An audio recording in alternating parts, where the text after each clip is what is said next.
à mon aide. Seigneur, viens vite à mon secours. Gloire au Père, au Fils, au Saint-Esprit, maintenant et toujours. Dans les siècles des siècles, Amen. Alléluia.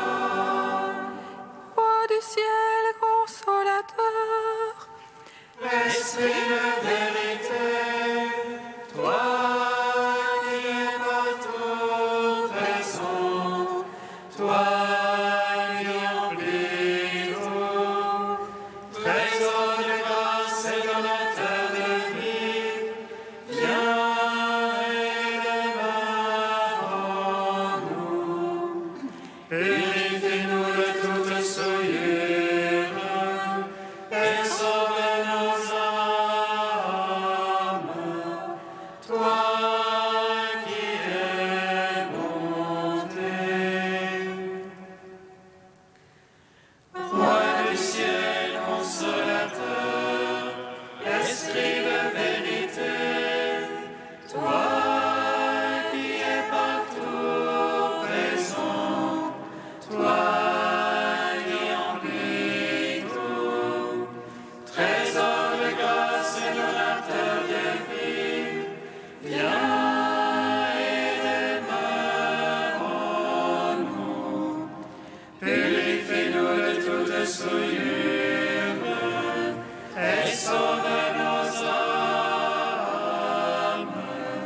Toi qui es bonté.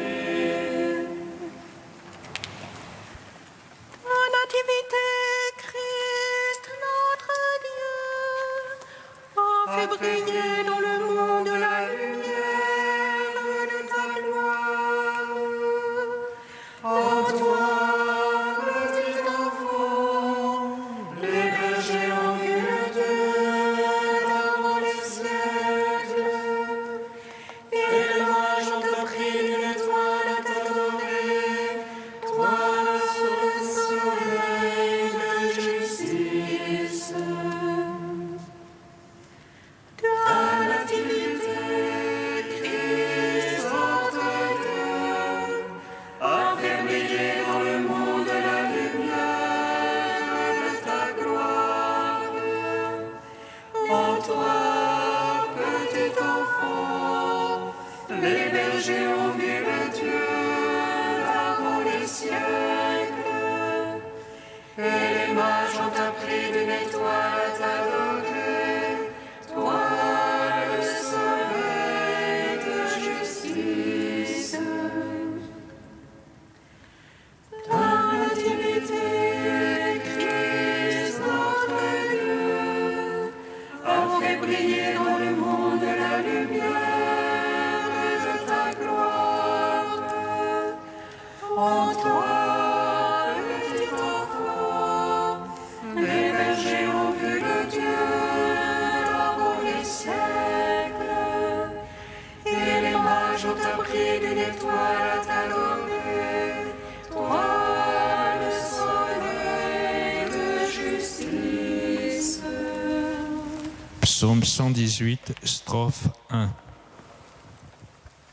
Lumière née de la lumière, le Seigneur nous est apparu, et sa splendeur illumine le monde. Alléluia, Alléluia.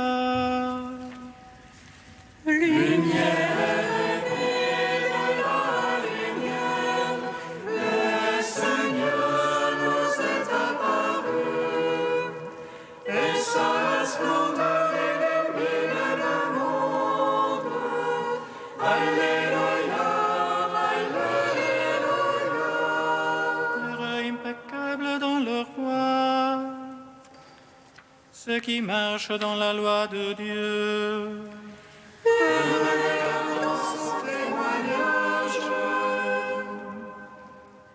Ceux qui le cherchent de tout cœur Et qui sans commettre les mains marchent dans ses voies. Toi, tu promulgues tes préceptes. Observer entièrement. Puisse mes voix se fixer à observer tes volontés. Alors je n'aurai nulle honte en revoyant tous tes ordres. Je rendrai grâce en droiture de cœur, instruit de tes justes jugements. Tes volontés, je les veux observer. Ne me délaisse pas entièrement. Gloire au Père, au Fils, au Saint-Esprit. Ô les siècles des siècles, Amen. Lumière est née de la lumière. Le Seigneur nous est apparu. Et sa splendeur illumine le monde. Alléluia, Alléluia. Psaume 14. Jubilate Deo, jubilate omnis terra, jubilate Deo. Jubilate Deo, jubilate omnis terra, jubilate Deo. Seigneur qui entrera sous ta tente, habitera sur ta sainte montagne. Celui qui marche en parfait, celui qui agit en juste, Et dit la vérité de son cœur, sans laisser courir sa langue. qui ne laisse en rien son frère, ne jette pas d'opprobre à son prochain. Méprise du regard le réprouvé, mais honore les fidèles du Seigneur. Qui jure à ses dépenses sans se les dire, ne prête pas son argent à intérêt, N'accepte rien pour nuire la leçon. Qui fait ainsi jamais ne bronchera. gloire au Père, au Fils, au Saint-Esprit, pour les siècles des siècles, Amen.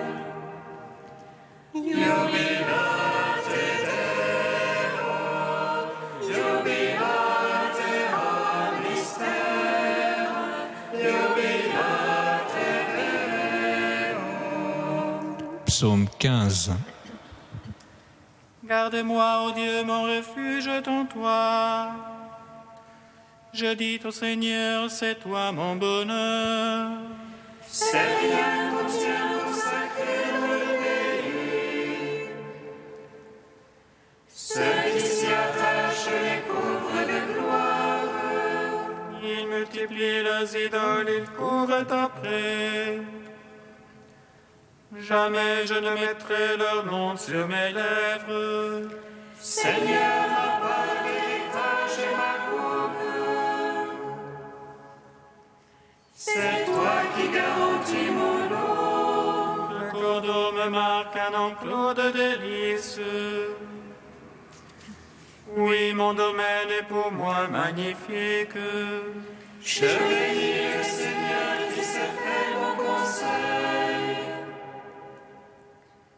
Oui, la nuit, mon cœur m'avertit. Je garde le Seigneur devant moi sans relâche.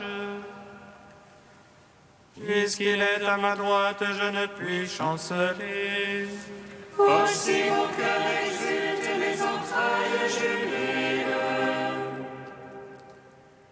Oui, ma chair posera en sûreté. Tu ne peux abandonner mon âme aux enfers. ni laisser ton ami voir la corruption. Qui m'apprendra le chemin élevé devant ta face.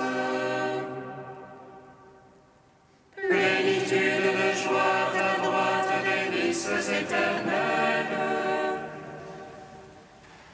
Gloire au Père, au Fils, au Saint-Esprit, pour les siècles des siècles. Amen. Jubilate Deo, jubilate omnister, jubilate Deo. Cantique d'Isaïe, page 305.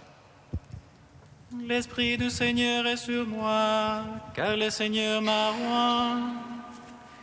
Il m'a envoyé porter la bonne nouvelle aux pauvres et panser les cœurs meurtris. Annoncer aux captifs l'amnistie, aux prisonniers la liberté. Annoncer une année de grâce de la part du Seigneur, un jour de revanche pour notre Dieu. Pour consoler les affligés, leur donner un diadème au lieu de cendre, l'huile de joie à la place d'un vêtement de deuil, la louange au lieu du désespoir. Ils rebâtiront les ruines antiques, ils relèveront les édifices dévastés. Ils restaureront les villes ruinées, les édifices dévastés depuis des siècles. Car leur humiliation avait redoublé, l'ignominie et les crachats étaient leur part. Aussi posséderont-ils tout au double, pour eux maintenant joie éternelle. Car moi, le Seigneur, j'aime le droit, je hais la rapine et le crime. Je donnerai fidèlement leur récompense, je conclurai avec eux une alliance éternelle. Leur race sera célébrée parmi les nations, leur descendance au milieu des peuples. Tous ceux qui les verront reconnaîtront qu'ils sont une race bénie du Seigneur. Rendons gloire au Père Tout-Puissant, à son Fils Jésus-Christ le Seigneur, à l'Esprit qui habite en nos cœurs, pour les siècles des siècles. Amen.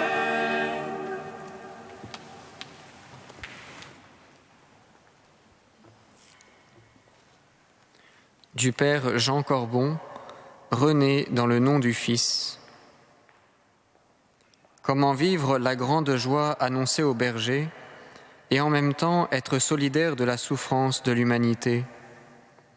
Peut-on goûter la joie de Dieu en oubliant la détresse des hommes? À moins d'être inconscient, il nous faut tenir les deux ensemble. Voilà le paradoxe. C'est le paradoxe même de Jésus dès sa naissance. Il est vraiment Dieu, il n'a pas quitté le Père, et il est vraiment homme, pas au-dessus de nous ni au loin, mais au creux de notre humanité commune, à son fondement même. Le Fils a épousé notre humanité, cette humanité défigurée qui ne sait pas aimer. Le Fils en est épris d'un amour fou. Il l'accueille telle qu'elle est et se donne à elle totalement et pour toujours. C'est pourquoi cet enfant qui vient de naître commence à connaître dans sa chair et dans son cœur ce que c'est que de souffrir toute la détresse de l'humanité. C'est ce paradoxe de la joie du Père et de la souffrance de ses enfants que Jésus assume en naissant, et il nous invite à le vivre avec lui. Comment pourrions-nous annoncer aux autres la joie de Dieu qui vient les sauver, sans être attentifs à partager la détresse qui les accable? Pour apporter aux autres un peu de paix, il n'est qu'un chemin de vérité, celui de Jésus. Commençons par vivre avec lui notre propre souffrance, et nous apprendrons de lui comment être en communion avec celle des autres. C'est la réalité toute nouvelle qui nous est donnée depuis cette nuit lumineuse. Jésus assume la détresse de tous les humains. Elles deviennent les siennes et par lui s'ouvrent sur la vie au lieu de se replier sur la mort. Si nous consentons à être unis à lui, nous partagerons la souffrance des autres d'une manière divine. Alors, nous ne trichons pas si nous vivons en même temps la joie qui envahit le monde et la détresse qui l'habite. L'amour du Christ en nous les unit et se refuse à les séparer. Certes, la tension existera toujours, car l'amour de Dieu pour les hommes est crucifié. Tenir ensemble les deux bouts de ce drame du salut, cela s'appelle l'espérance. Elle vient de jaillir en cette nuit, et c'est en elle que le monde est sauvé.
Voici l'étoile du grand roi, voici l'agneau de Dieu qui enlève le péché du monde.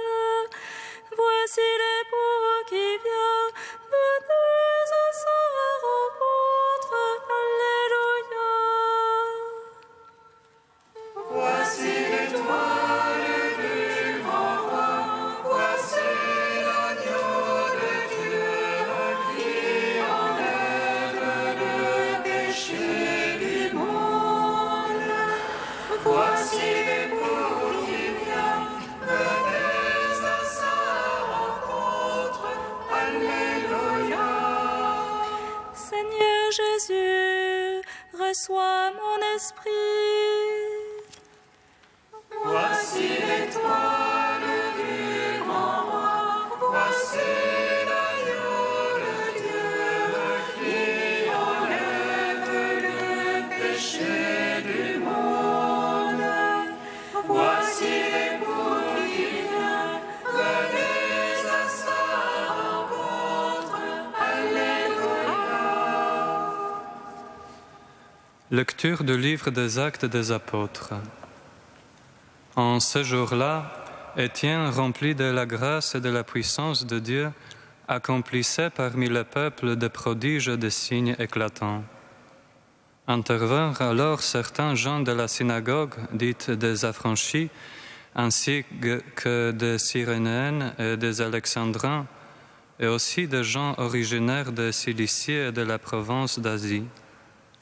Ils se mirent à discuter avec Étienne, mais sans pouvoir résister à la sagesse et à l'esprit qui les faisait parler. Ceux qui écoutaient ce discours avaient le cœur exaspéré et grinçaient des dents contre Étienne. Mais lui, rempli de l'Esprit Saint, fixait le ciel du regard. Il vit la gloire de Dieu et Jésus debout à la droite de Dieu. Il déclara: « Voici que je contemple les cieux ouverts et le Fils de l'homme debout à la droite de Dieu. Alors ils poussèrent de grands cris et se bouchèrent les oreilles. Tous ensemble, ils se précipitèrent sur lui, l'entraînèrent hors de la ville et se mirent à le lapider. Les témoins avaient déposé leurs vêtements aux pieds d'un jeune homme appelé Saul. Étienne, pendant qu'on le lapidait, priait ainsi: « Seigneur Jésus, reçois mon esprit. » Puis, se mettant à genoux, il s'écria d'une voix forte: « Seigneur, ne leur compte pas ce péché. » Et après cette parole, il s'endormit dans la mort. Gloire et louange à toi, Seigneur Jésus. Gloire et louange à toi, Seigneur Jésus.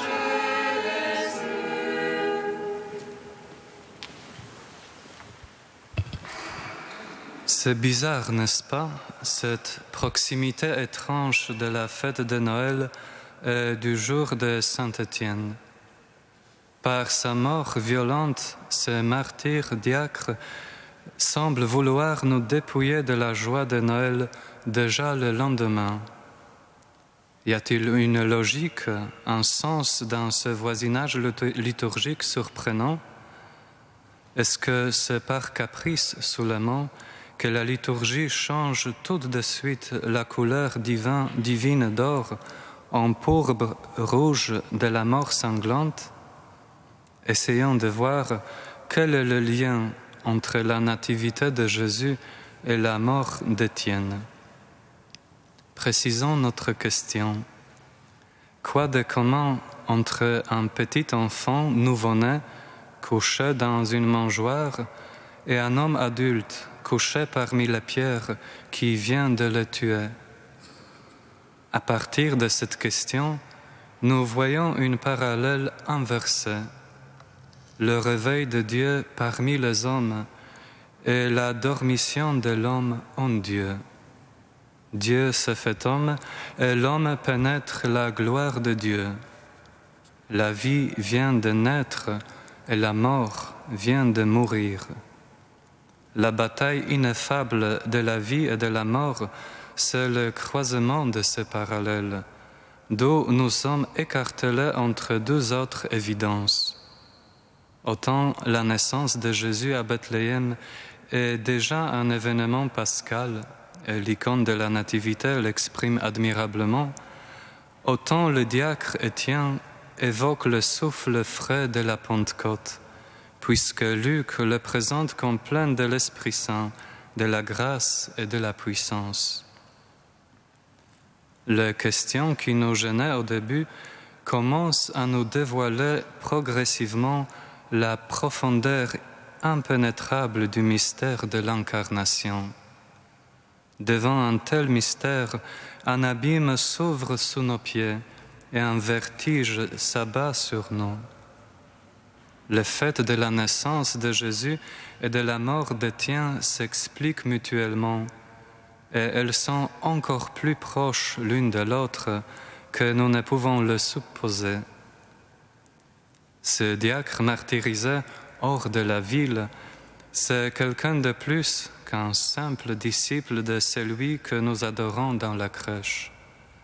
Cet homme lapidé qui prie pour ce meurtrier au moment de sa mort semble être uni plus profondément à celui qui vient de naître pour mourir sur la croix.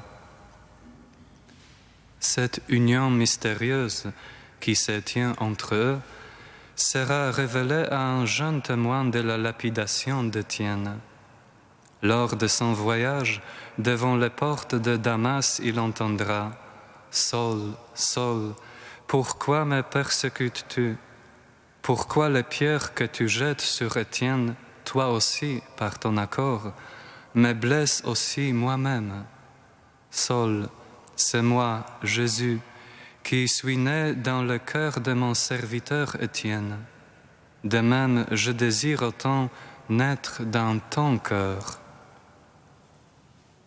Frères et sœurs, une bonne nouvelle pour nous vraiment une bonne nouvelle, puisque Dieu lui-même a daigné vouloir naître non pas seulement dans notre vie, mais plus encore dans le ténèbre même de notre mort. Juste au fond de la crèche misérable de notre faiblesse, au milieu de la nuit funeste de nos péchés, une lumière surgit. Une étincelle d'espérance presque inaperçue nous est apparue dans un petit enfant.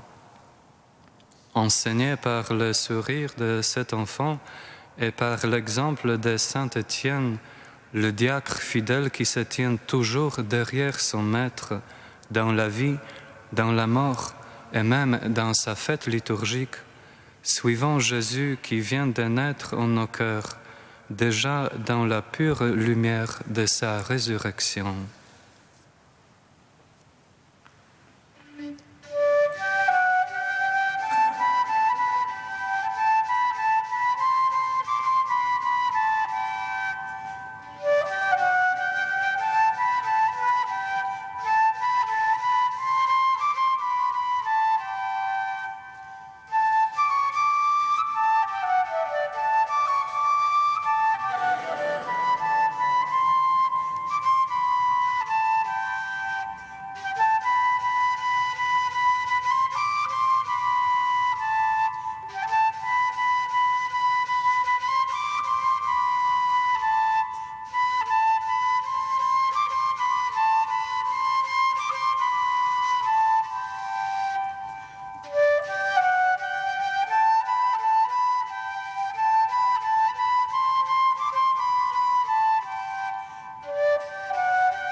Fils de Dieu, né de la Vierge Marie, sauve-nous qui te chantons.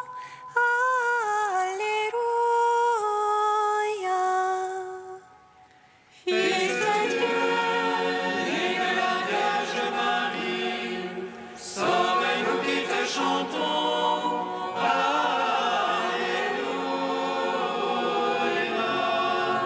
de tous ceux qui sont obligés de travailler en ce jour de fête, Seigneur, souviens-toi. Fils de Dieu, né de la Vierge Marie, sauve-nous qui te chantons. Alléluia. Des femmes exclues et sans ressources, parce qu'elles ont choisi de donner la vie, Seigneur, souviens-toi. Fils de Dieu, né de la Vierge Marie, sauve-nous qui te chantons. Alléluia.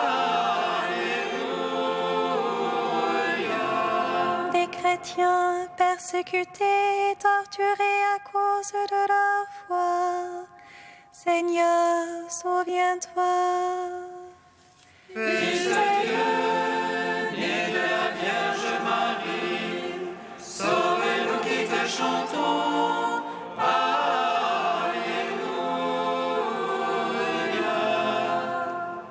Dieu saint, saint fort, saint immortel, prends pitié de nous. Dieu saint, saint fort, saint immortel, prends pitié de nous.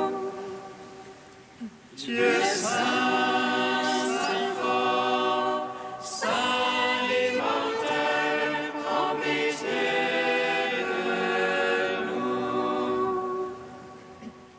Gloire au Père et au Fils et au Saint-Esprit, maintenant et toujours et dans les siècles des siècles. Amen. Saint immortel, prends pitié de nous. Dieu saint,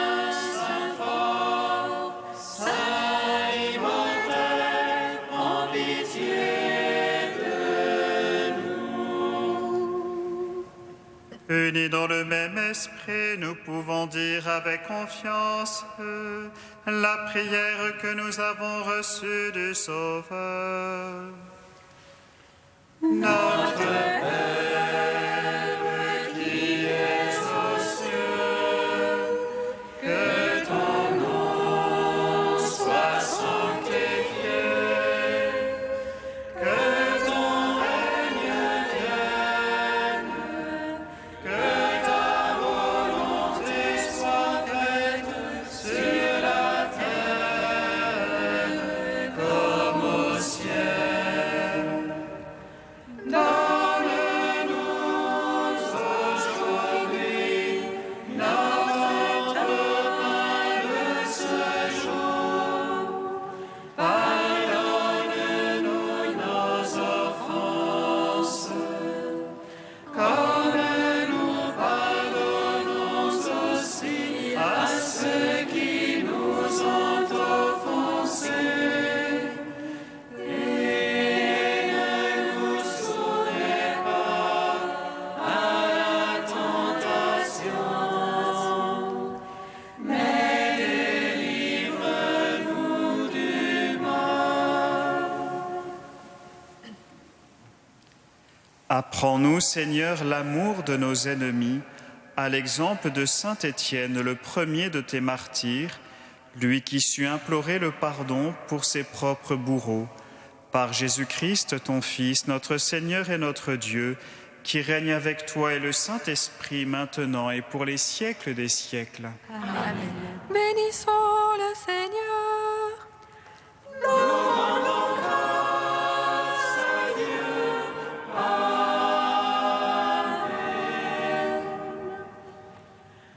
L'ange annonça à Marie qu'elle serait la mère du Sauveur. Et elle conçut de l'Esprit Saint.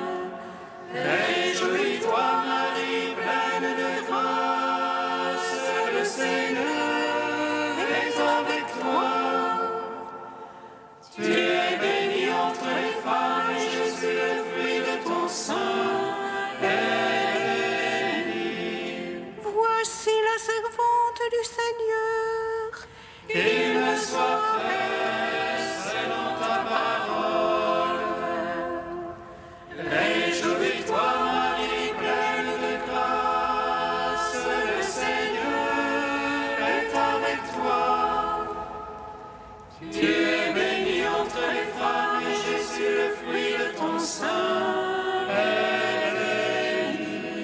Et le Verbe s'est fait chair